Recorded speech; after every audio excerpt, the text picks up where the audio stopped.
এখানে ছাতু নিয়ে নেওয়া হয়েছে। তারপরে এখানে ঠান্ডা জল দিয়ে দিলাম, পেঁয়াজ লঙ্কা কুচানো, আর এই যে বিট লবণ, সাথে লেবুর রস।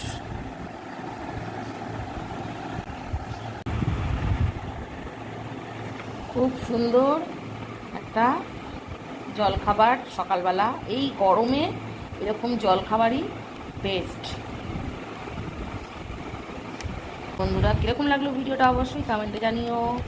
এরকম কিন্তু ছাতু শরবত তোমরা বানিয়ে খেও, খুব ভালো লাগে খেতে। দেখবে যা গরম পড়েছে, এই গরমে লুচি পরোটা খাওয়াচ্ছে, এরকম ছাতুর শরবতই খাওয়া ভালো।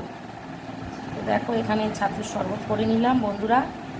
এখানে একটু পেঁয়াজ, একটু কাঁচা লঙ্কা কুচিয়ে নিয়েছি, তার মধ্যে বিট নুন আর পাতি লেবুর রস দিয়ে আর ফ্রিজে ঠান্ডা জল দিয়ে হয়ে গেল আমাদের সকালবেলা ব্রেকফাস্ট, ছাতুর শরবত।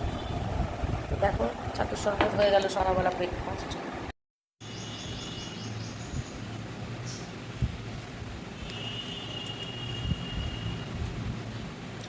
দারুণ লাগে ছাতুর শরবত।